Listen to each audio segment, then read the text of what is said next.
Good morning from St. Bart's in Midtown Manhattan. Good morning to those of you watching online. Good morning to those of you here in person. My name is Peter Thompson. I serve as the vicar here, and it is my delight to welcome you to the forum where each week we explore important issues at the intersection of faith and the modern world. Today we are looking ahead to Easter and Passover, which both happen in the coming weeks. And we're joined by our very own, the Reverend Meredith Ward, Associate Rector for Pastoral Care, and Rabbi Sarah Berman from our neighboring Central Synagogue. And to introduce our guest and to begin the conversation, I'll hand it over to Meredith. Well, thank you, Peter, and welcome to everyone here and everyone online, and a special welcome to my friend and colleague, Rabbi Sarah Berman, who is the Director of Adult Education at Central Synagogue. You may remember Sarah, who joined us for a class during Advent with Dr. Mary Boyce from Union Theological Seminary, along with her colleague, Rabbi Hilly Haber, on Jesus' Jewish context. So if her face looks familiar, that's why. And we'll talk a little bit later about a class that Rabbi Berman and I and Rabbi Haber will be doing next week. But for now, we thought we would just talk about our two communities, the things that we share in common, the challenges that we share in common, and the ways we are alike and the ways we are different. So welcome, Sarah. Well, it's great thank you to have so you much, here. Meredith. It's great to be here. This congregation, this community, and this space is really just so beautiful, and it's a privilege to be here. Well, we're happy to have you. One of the things I thought we'd start with is, as Sarah and I have gotten to know each other, we've discovered we have a lot in common. A lot in common. We have a lot in common. So would you mind just starting by just introducing yourself and Sure. telling everyone a little bit about where you came from? Sure. I am somebody who was deeply involved in Jewish community my whole life. I was raised religiously Reform in a community in the Midwest. And being Jewish was a huge part of my understanding of myself. And through middle school and through high school, it became clear to me that being Jewish was something that I wanted to be a part of my life forever. At my bat mitzvah, a family friend said to me, "You should be a rabbi." And I thought, well, that seems like a really good idea. I love the learning, I love the history, I love the traditions, I love the texts. And as much as I love learning about these things, I love teaching other people what I know even more. And so that was my plan. I went to college knowing that I would study Jewishness and Jews and Jewish community for the rest of my life. So I spent college studying something else. I studied the Middle East, thinking about ancient cultures, archaeology, art history, and came to the end of college and started my application to rabbinical school. Now, I'm a brand new rabbi, and I am not in my 20s, so something happened. I took a look at this application, and I took a look at myself, and I thought about what kind of rabbi I wanted to be, and recognized I wasn't ready yet. I didn't know enough about the world, or about people's lives that were unlike mine, or places that were maybe uncomfortable for me. And a comfortable world where everybody is like me was fine, and it was very comfortable, but that's not what will create the kind of rabbi that I wanted to be. So I put the application down and I pursued what I had been studying academically, which I thought would just maybe be during college, but I did a graduate degree and ended up in museums for 12 years. I was at the Seattle Art Museum working with the wide permanent collections there, researching and assisting all of the curators, and I was the curatorial lead for ancient and Islamic art. So the arts was my first career. Which might sound familiar to you from Meredith's own life path. But it took until about 10 or 11 years in the arts for me to start thinking that maybe I was finally ready for this pursuit, finally ready to become clergy, finally ready to be a rabbi. Yeah, it was amazing when we found this out, that our trajectories were very similar, and we actually know some people in common in the art world and all of that kind of stuff. So And what's also interesting about that is how you use art in your teaching at Central Synagogue, and how that kind of segues with what you're doing now. Absolutely. This isn't two separate careers, it's just the evolution of one person. Right. And I carry that whole past with me when I teach, when I preach, when I just sit with people. I truly believe that our material culture, our visual past, it carries with it more of our story of the Jewish people than our texts can convey on their own. Our sacred texts are incredibly important. They're a cornerstone of who we are as a people. But our objects also tell who we are as a people, and maybe tell stories that the texts don't capture.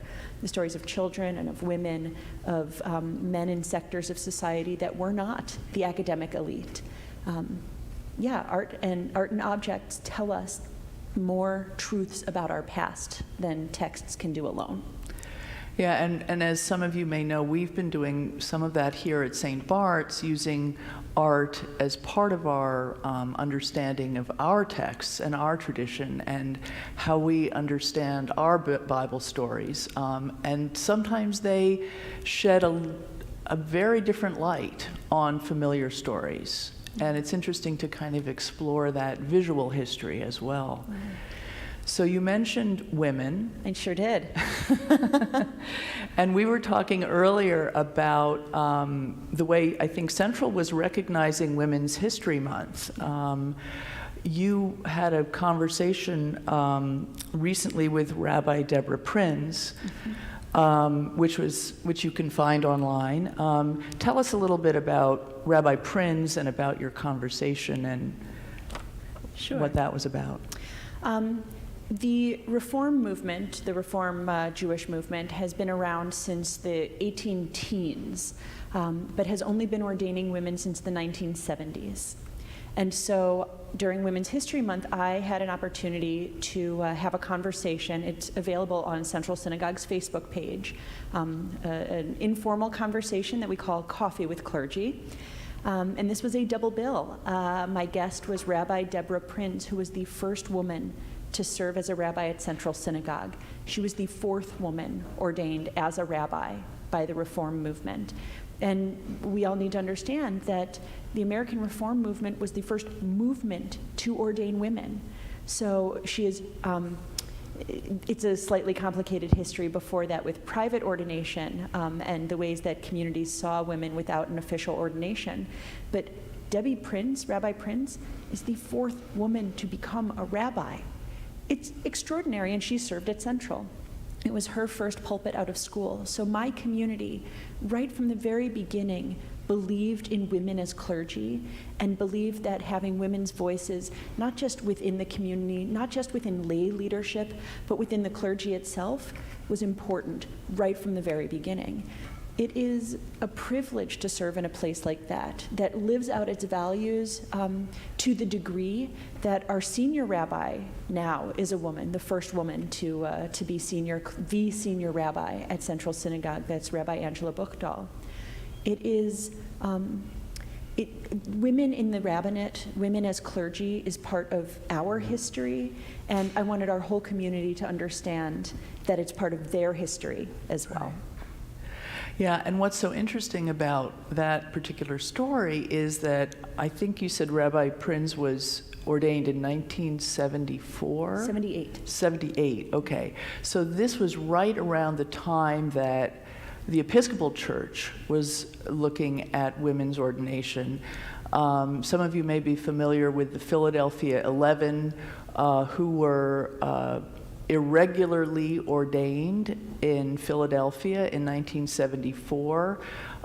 It was not considered a real ordination because the church had not yet approved women's ordination, but 2 years later in 1976, the House of Bishops approved women for ordination. So what's so interesting is that the Reform movement and the Episcopal Church were wrestling with that right at about the same time. And yeah. our history, actually, it went the other direction. The Reform movement approved women to be ordained in 1922, when the daughter of a rabbi, the daughter of a professor at our seminary, sought ordination, and the movement, the kind of legal authorities of the movement met, and through their discussions, they determined there is nothing standing in the way of granting a woman ordination. But they just didn't do it. They didn't do it. They didn't approve women for admission into that program, or to complete, they weren't approved to complete the program. So it took another 50 years for the first American woman to be ordained. Her name is Rabbi Sally Presand. And in March, we also had the incredible honor of hosting her for a talk together with the Jewish Women's Archive, where Rabbi Presand reflected on her path-breaking role and her entire career, which continues to this day. So Rabbi Presand was the first, and in 1972, and it took another 6 years for there to be, 1, 2, 3, 4, there were a couple in between them, but 78 was the first year that there were multiple women being ordained. And so you and I owe our vocations to those groundbreaking women. Exactly. From the 70s. Those women and the men in the movement who supported their admission, because they didn't do it alone. That's right. And all of our congregations who said, we're ready for this change. We're ready for this to happen. And some said it quickly, and some it took a little bit longer. But now here we are. Here we are. Yeah, it's quite an amazing history, and what's fascinating to me is how those trajectories of these two very different communities kind of paralleled each other. Another parallel that I think we have is the mission, the sense of mission that our two communities share, both within our congregation to serve those in the congregation, to serve in the city, and in the wider world. Talk a little bit about how that works at Central. And Sure. The Reform movement arose in the early 19th century, starting in Germany and then spreading to England and the United States and France and really across the world. It arose in a time where Jews were for the first time emancipated. We were allowed to be a part of the wider communities around us, the non-Jewish communities around us in Europe. And there was a sense that the world that we live in is not entirely of our own making, but we can make it better. We can turn to the call of the prophets, from the Torah through all of our holy scriptures. We can use their words to inspire our own action in this world. And capturing a term that had been used really in Jewish mysticism up to that point, tikkun olam, the repair of the world. Reform Judaism, especially through the 20th century, understood that as a call to engage with our world, a call to make the world a better place for all of its inhabitants. And that looks different for different people. It could be serving at a soup kitchen. It could be donating money or clothing or time. It could be climate action. It could be hosting or working in homeless shelters. It could be working with any vulnerable populations around us. Tikkun Olam has been really the defining aspect of the Reform movement for, over 100 years now. There was a strong peace movement even during World War I, when that was not popular in this country. The idea that we can make our world better, and the only way to make our world better is by acting in it, that really has defined the Reform movement for a long time. And Central Synagogue, I say this with humility and with pride, Central Synagogue is a leader in the Reform movement. So taking action, standing up, using our voices, using our time, using our resources to try to make this world a little bit better for those who are living in it and will in the future live in it. that is something that we do. So we have a soup kitchen. We have a bagged lunch program for some of our vulnerable neighbors. We are resettling a recent immigrant family, an extended family, through a partnership with HIAS. We are hosting fundraisers for the displaced people of Ukraine. We are engaged in the world around us, both locally and internationally. We have a group of teenagers who are leading us with their prophetic voices to speak up and take action on climate change. It's an extraordinary place to be. And I know that in our neighborhood, we are not alone in all of these activities.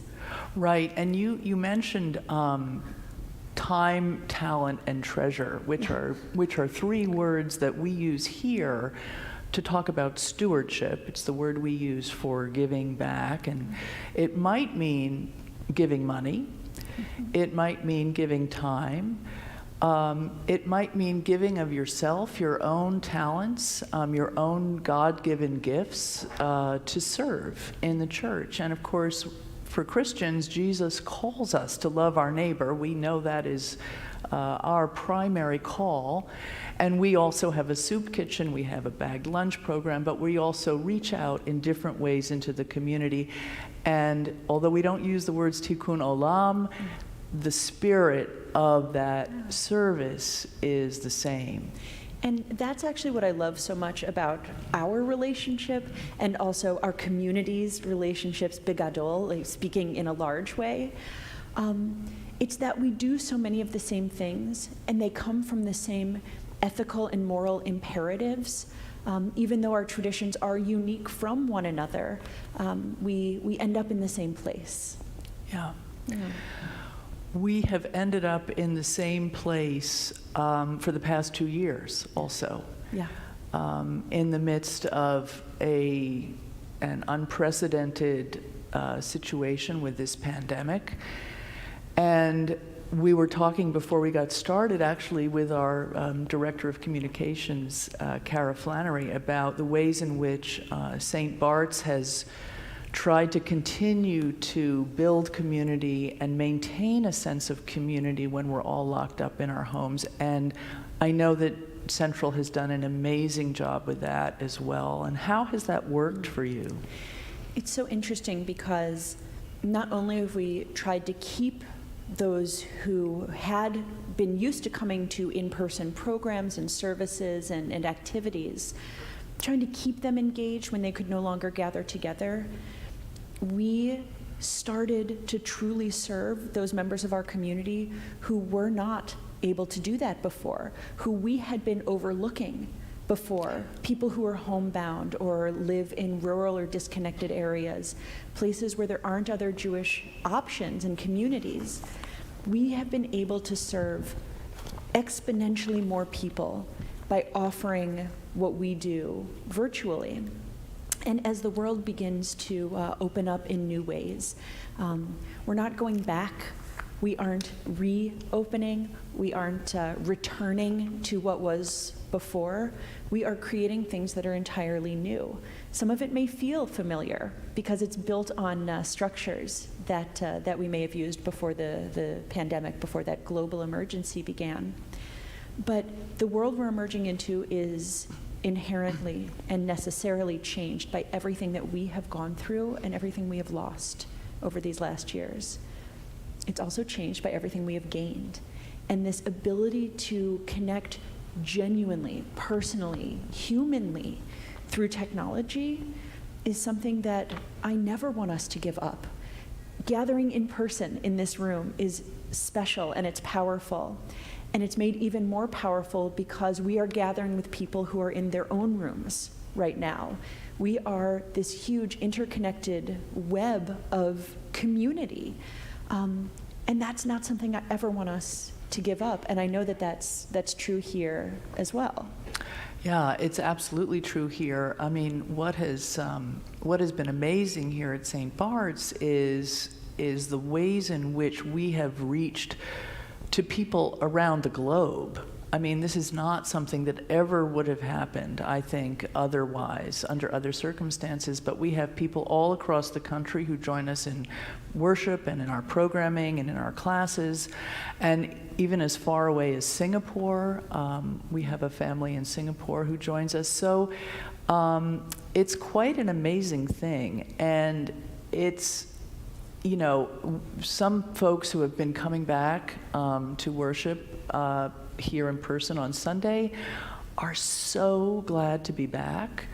Some folks just aren't feeling that they're there yet, or for whatever reason are homebound or can't get here, and they are so glad to have the live stream of the service and gathering together after service for conversation. So it's a both and. Exactly, right? and the appreciation goes both ways as well. Right. I know that folks who are at home, and oftentimes that's me, we appreciate what's being offered to us, but also we here at the other end of the cameras or in the clergy offices, we appreciate your presence, however you're showing up, because I think that we are finally moving past that notion that being in a room face-to-face is more real than being together face-to-face through technology. I think that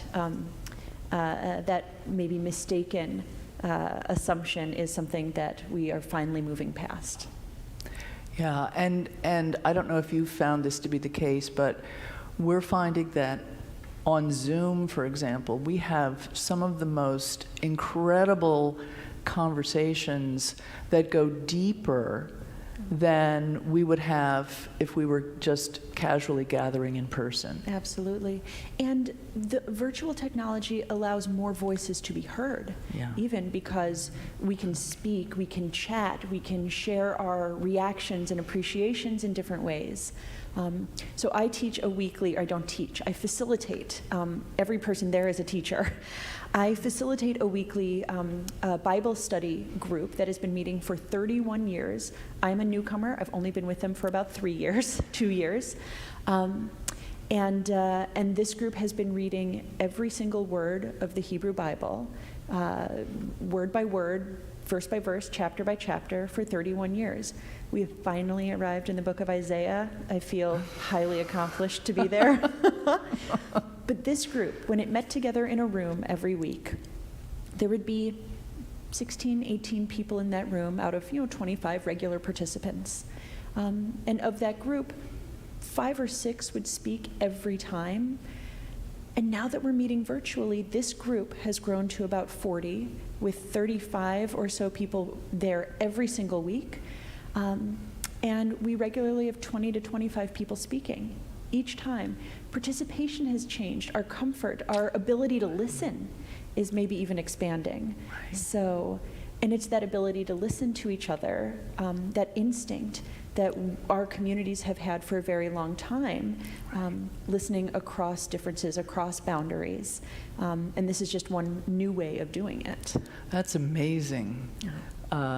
It's really, it's not, in a way it's extraordinary, and in another way it's not surprising, because that technology just facilitates people's ability to be present. Yeah.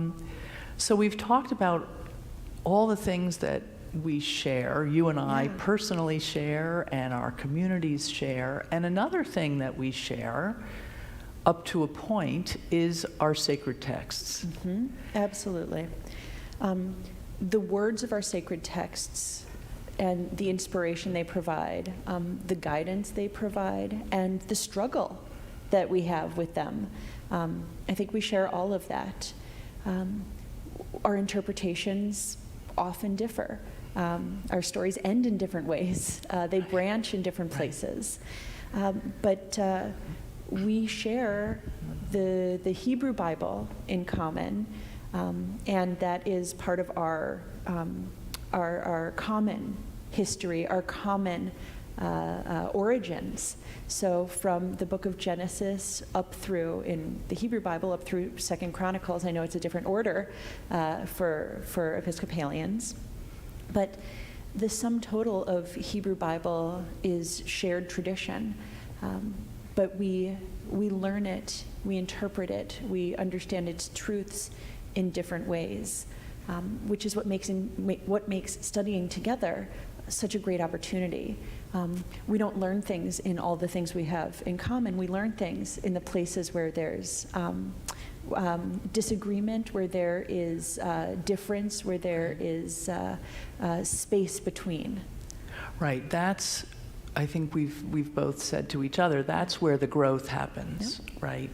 Where we hear something that we've never heard before about a text that may be incredibly familiar to us, but hearing it from a different perspective just opens up a whole different way of understanding it. There are texts that we don't share. Right. And we're going to be looking at some of those texts in our upcoming class with Rabbi Hilly Haber on April 11th. So this conversation is going to continue next Monday. But let's talk about, so we have the Hebrew Bible in common. We may be very, very familiar with those texts. Christians are probably not familiar, if they're familiar at all, with something called the Mishnah. And I wonder if Jews are familiar with the New Testament texts. Some are. Some are very familiar. I think all Jews have some familiarity with the New Testament simply by living in a Christian majority society, speaking a language that is formed around Christianity and Christian understandings of words and actions.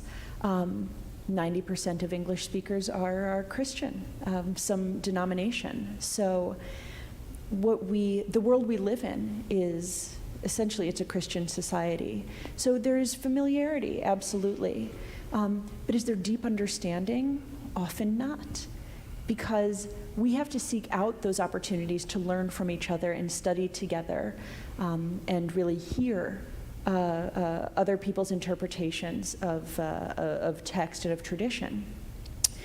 We don't always get a chance to do that, which is why we put together this class a week from tomorrow.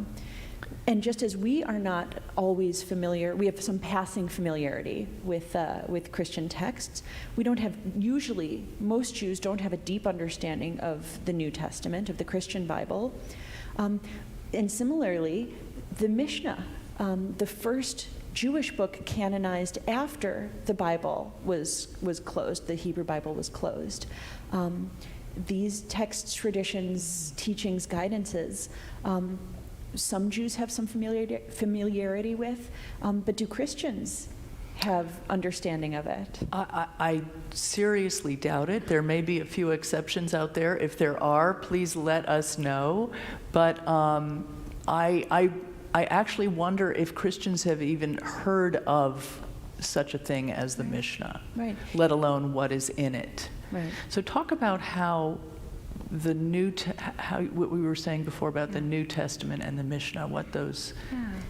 Well, when we think about the Hebrew Bible and these shared texts and traditions, they come from a time where there was diversity within a single community. But then our communities split and took their own branching paths. And after that split, we continued to create sacred text. We continued to learn from the greatest teachers of our ages and to write those teachings, those lessons down so that future generations could continue to learn from them. And so the New Testament is being written and then canonized at almost exactly the same moment as the Mishnah. These were both books, books now, oral traditions to begin with. These were teachings, learnings, wisdom that reflect our ancient ancestors struggling with how to be modern, how to live in a world that was changed, how to live in modern times using the wisdom of prior generations, but not trying to live in a past, not trying to live in the same time that those older texts were written. They were really trying to update their traditions so that they could live with them, not against them. And I think the Mishnah and the New Testament are two communities trying to do that. It's their first attempt to do that.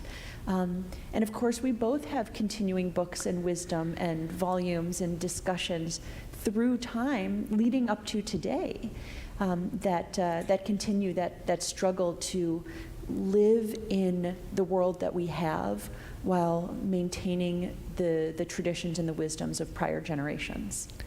Right. So one of the things that we saw in our Jesus' Jewish Context class was how Jesus was a follower of Torah, right? He was he was a Jew of his own, and looking at his own tradition, and his disciples were all Jews, looking at their own tradition to understand how to live in first century Palestine. So there is teaching there that is rooted in the same roots that the Mishnah compilers were looking at. Exactly. Yeah. So that's what we're going to be talking about in a little bit, but we're going to be focusing on the wilderness, the idea of wilderness, since it is Passover and we're still in Lent right now. We will be in Holy Week next Monday, but this concept of what does the wilderness have to teach us? What does wilderness mean in our different traditions? And how is wilderness a place that fosters freedom? Right. And I think that's what both of our communities are driving towards at that time of the year. We're all walking towards freedom and figuring out what that is, what that means to us. And that's what we'll get to begin to discuss together next Monday. Right. With some shared texts and with some texts that may be unfamiliar to some. So with that, I think we're going to open it up. Peter, do we have any questions? We do indeed already. We have some questions. If you'd like to submit a question, we have about 15 minutes or so for questions. If you're in the room, you can see my colleague Manny Rodriguez-Leach, who has question cards that you can fill out. If you're joining us online, you can pop a question into the YouTube comments section, the live chat. You can put it into the Facebook comments, and you can also send me an email, pthompson@stbarts.org. That's pthompson@stbarts.org. All right, so this is one of the differences between our communities. We asked for questions in one chat place, and you are juggling so many different places for questions. Every possible pathway. Wow, something we can learn from you. Mm-hmm. So we do have some questions already. One question involves, we are approaching Passover and Easter, and of course there is a connection, at least for Christians, between the two of them. The events of Good Friday and Easter happen around the time of Passover. The exact timing differs from gospel to gospel. And the New Testament texts draw parallels between Easter and Passover. One questioner wonders about something that is dying out but still takes place in some Christian contexts, which is Christians holding a Passover Seder. And I'm sure you've had this question before. I usually don't read the commentary attached, but I think it might be helpful in this situation for you to get to the person's question. And we have a lot of people in our community who have familiarity with Judaism, some who have converted, others who are in interfaith marriages, so they have knowledge and experience of Judaism through that. So this person writes, in my opinion, this is okay if it is done with an attitude of reverence, study, and wrestling with the biblical and Haggadah texts on their own terms, and not okay if it is done as Christian Seder, in which the participants write and read back into the text a prediction of Jesus Christ. And this person's wondering if you can share your perspective on this practice. So all I can do is share my perspective, which I don't speak on behalf of my congregation or my other clergy team. They would have their own answers, let alone speaking on behalf of all Jews. The ritual of the Seder is a time for Jewish families to come together. It's a time for us to consider our history and how that lives out in our present. there are so many ways to come together and think about the past and to wrestle with holy texts and shared traditions. But I understand a Passover Seder to be a Jewish ritual moment, and appropriation, when done with reverence, can still feel very uncomfortable to me. Again, I speak only from my own perspective and my own understanding. Yeah. Goodbye notes. It is important to feel connected to people with whom we maybe share a history, people with whom we share traditions, and there are lots of ways to do that without necessarily taking on another people's tradition. Great. And Easter itself is a great way of updating and interpreting the Passover traditions. Yeah. I mean, I think one of the things that we as Christians need to be cognizant of is something you mentioned already, which is this Christian dominant culture that we live in, and that we in that position need to be particularly sensitive to these issues. It is a Jewish tradition. There's some disagreement about whether the Last Supper was a Seder or not, but whether it was or it wasn't, this is a particularly Jewish tradition that looks back at the Jewish people's history in a particular way. And we as Christians sort of appropriating that might consider that particular unique history before we launch into our own traditions. Thank you. One person was struck by your discussion about the kind of virtual hybrid world that we're living in, and wonders if you all might comment on how anonymity of virtual drop-ins helps to encourage people to step a foot, perhaps a virtual foot, into a worship community who otherwise might not have done so. I think it's a big factor. Before the virtual world happened, there were lots of people who would sneak into the back of the church and sit in the last pew and not talk to anybody and test the waters before they decided to get more involved in church. I think the same thing can happen in the virtual world, and I think it is happening, and there are plenty of people who join our worship services, who join our programming, who kind of just hang out and wait and see. And as far as I'm concerned, that is great. That is just wonderful, because you're testing it out. You're getting to know a community. You're seeing if it's right for you. And I absolutely think it's a great way to get to know us. Yeah. I would agree, and I'm a yes and person. And I find, again, my experience as the director of adult education, a huge number of the people who are joining us online for the first time don't want to be anonymous. A huge number of people are showing up there so that they can be seen. So we have both. We have the safety of anonymity, but also the welcome of known and named presence. Yeah. Another person was struck by the part of your conversation in which you talked about women's ordination, and wonders what parts of the glass ceiling still exist for women clergy today. Well, I would say it depends on who you ask. The Episcopal Church has done and has come a long way since 1976.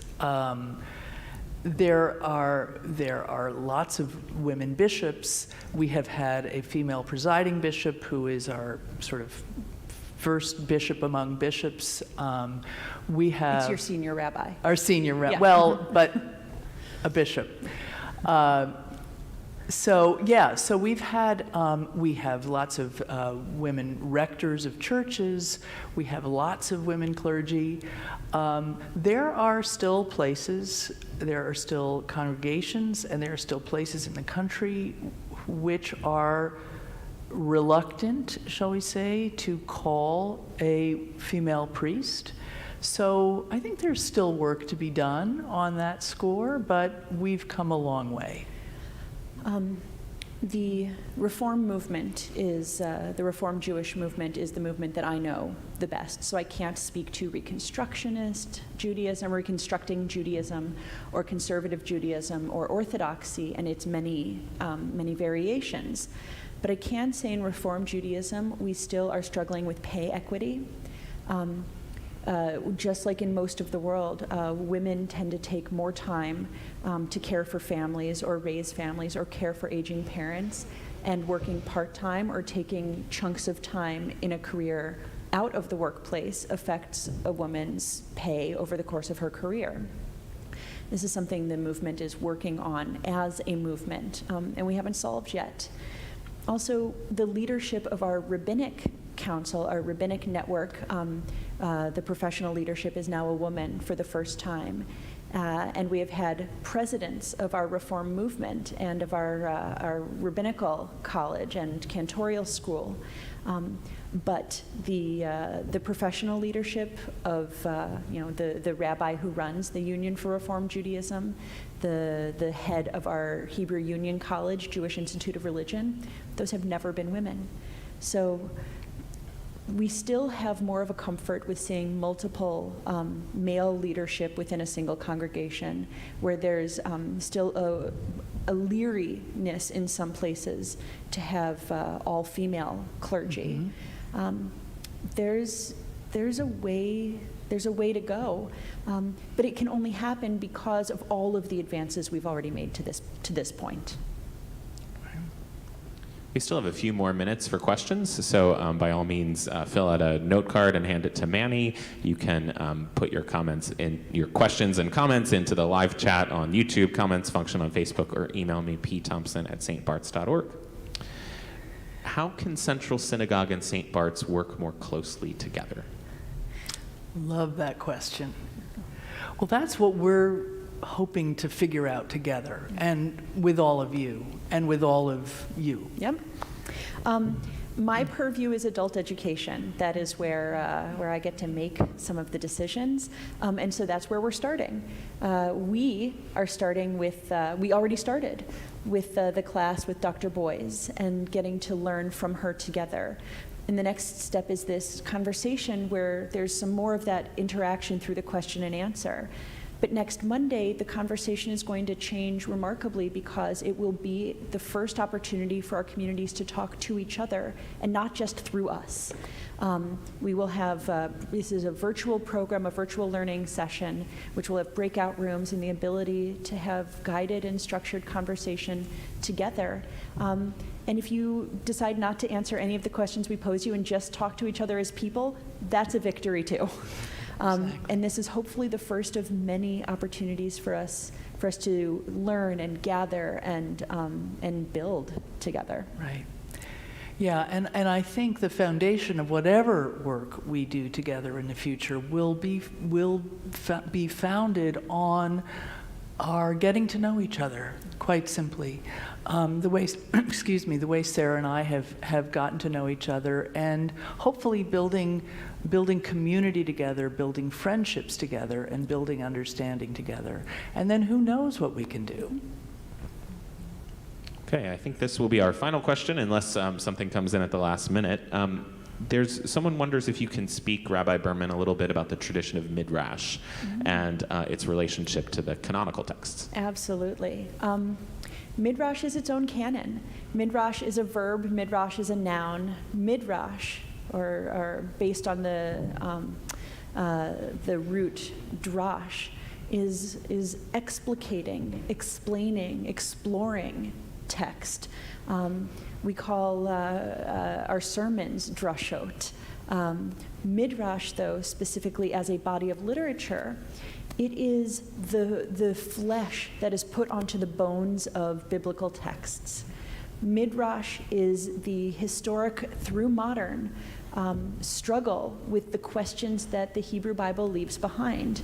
It is a bare bones text. I mean, I use bones as the image because it is a bare bones text. We are told that God told Abraham and Sarah, go from your homeland, go from the place of your ancestors to a land that I will show you. Who was Abraham before this? Abram even was his name at that time. Who was Sarai, his wife? How did they meet? Where did they come from? What made them able to hear this call? Why did God choose them? Why did God tell people who were not already in God's chosen land to go to God's chosen land? What makes this God's chosen land? All of these questions and all of the questions that occur to you when you hear that text, those are the basis for Midrash. That body of literature in which, in historic times, rabbis and their students sought to fill in the gaps in these stories, sought to make sense of the suggestions, of the hints that the Hebrew Bible gives us, and to make it make more sense in their time and for all time. And we live in a world with modern Midrash as well, whether it's books like Anita Diamond's The Red Tent, which is maybe the greatest example of modern Midrash in literature that I know, or if we look at the paintings of Rembrandt rendering biblical scenes. All of this is modern Midrash. All of this is wrestling with what the text is trying to tell us and filling in the gaps that the original text has left behind. So Midrash, to drash, to create these stories, to create these explanations and explorations, it's an ongoing process that began around the time of the Mishnah and the New Testament and continues today. Well, we'll have to leave it there for now. Do you all want to say anything more about the event a week from Monday? Well, we hope you'll join us on Monday, April 11th at 7:30 p.m. Exactly. You can register online either at stbarts.org or centralsynagogue.org. And either place will get you to the Zoom link where we'll be gathering together. We'll be joined by Rabbi Hilly Haber, Sarah's colleague at Central, and we are going to dig into some serious textual readings and have some great conversations in the process. So I hope you'll join us then. Thank you. Thank Rabbi you. Berman, Meredith, thank you so much both for being here today. This was a wonderful treat to have this conversation. Thank you. Thank you, Sarah.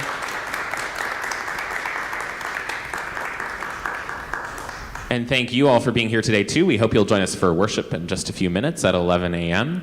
The forum will take a 2-week break because we have Palm Sunday and Easter coming up, and it's a little bit, our schedule those mornings is a bit complicated. It's hard to have a forum, so we'll reconvene on April 24th, the second Sunday of Easter. Our guest will be Corinna Gore. She's making her return visit to St. Bart's, and she's the director of the Center for Earth Ethics at Union Theological Seminary. It'll be right around Earth Day, and we'll be talking about our responsibility to care for God's creation. Hope to see you then.